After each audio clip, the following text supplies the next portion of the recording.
poignée de main.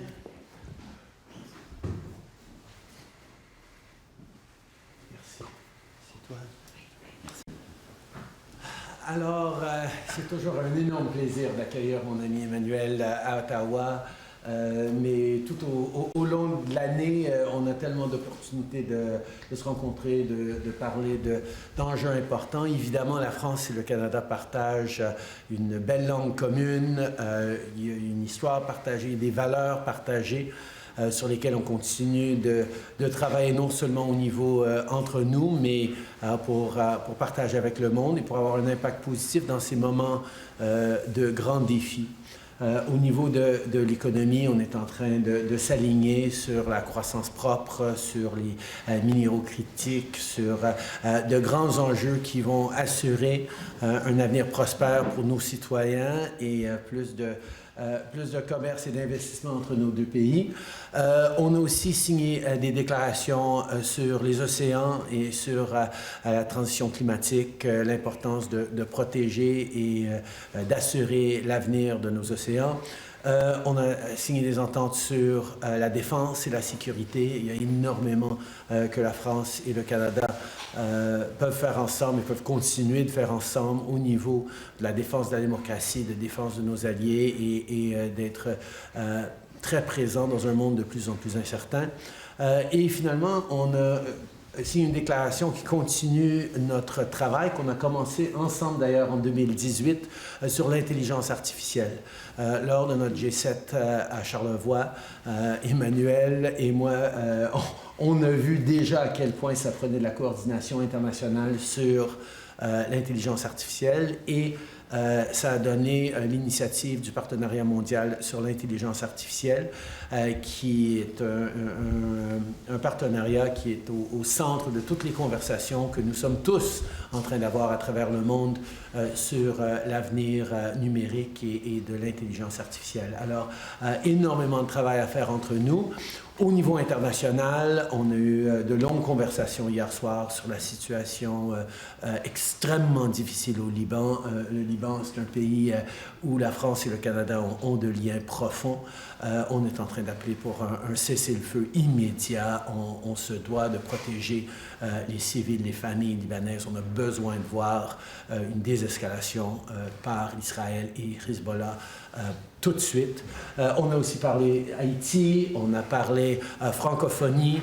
Il y a énormément de choses qu'on va pouvoir faire ensemble pour protéger notre belle langue et s'assurer que ça se répande à travers le monde.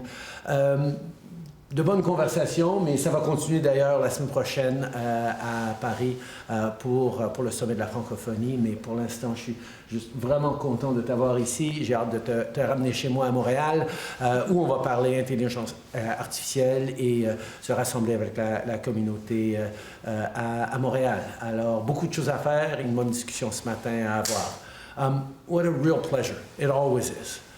To welcome my friend Emmanuel Macron to Canada. Obviously, throughout the year, we have lots of opportunities to talk and exchange and work together on large issues, but having you here is a real pleasure, as always.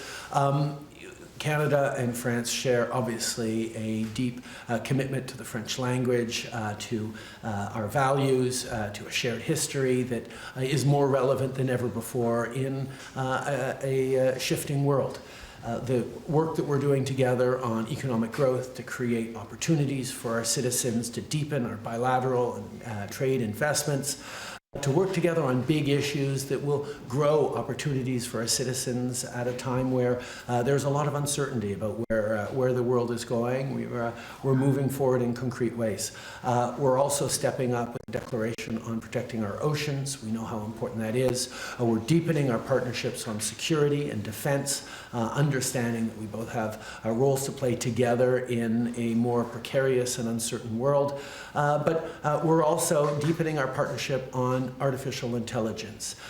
7 years ago in Charlevoix when Canada hosted the G7, and then the following year when Emmanuel hosted the G7, we established the Global Partnership for AI, which was the start of all the different global conversations that are now going on making sure that AI is both properly framed, properly developed, and accessible to countries around the world for good. And this is something that we're going to continue to talk about when we get to Montreal later this afternoon and meet with people there.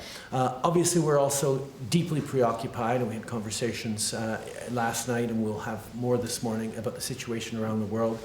Lebanon being top of mind, of course, a country that whose people have deep connections and ties to both Canada and France. We need to see a ceasefire. We need to see the end of violence against civilians, women and children losing their lives. We need to see an immediate ceasefire, a de-escalation by both Israel and Hezbollah, and we're going to continue to be pushing and calling for that.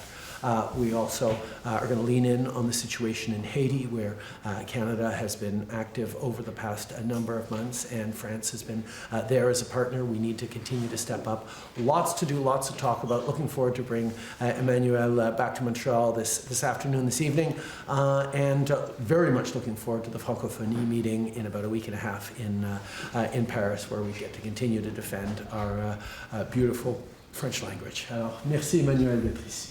Merci beaucoup, Justin. Merci, Monsieur le Premier ministre. Je suis d'accord avec tout ce que le Premier ministre vient de dire. Et il a parfaitement résumé l'état de la fois la relation de nos échanges.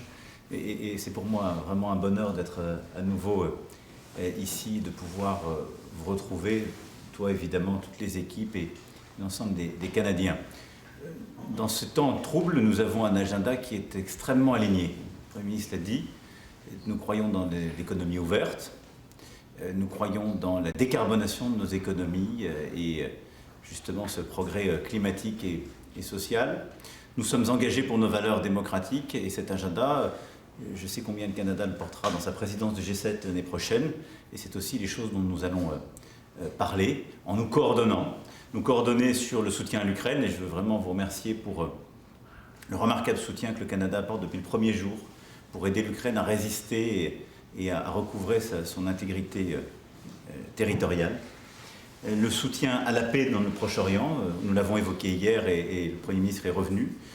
Le soutien à Haïti, nous l'avons évoqué et je veux vraiment saluer le rôle clé que joue le Canada et nous serons à vos côtés davantage.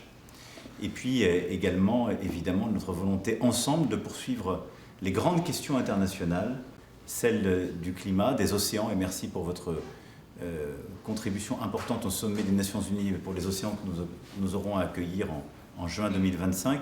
Et pour l'intelligence artificielle, on en parlera tout à l'heure à Montréal avec les meilleurs experts, mais c'est quelque chose que, Justin l'a dit, nous avons ensemble porté dans nos G7 il y a 5 ans et que nous allons poursuivre avec le sommet que la France tiendra en février prochain et le G7 canadien. Au-delà de ça, il y a tous les sujets bilatéraux, minerais critiques, énergie, infrastructures, les partenariats de défense qui montrent la vitalité de notre lien. Et puis enfin la langue, avec, j'ai pu ce matin rencontrer plusieurs francophones, on se rendra tout à l'heure auprès d'autres et je serai très content de retrouver les amis de Québec aussi plus tard dans la journée.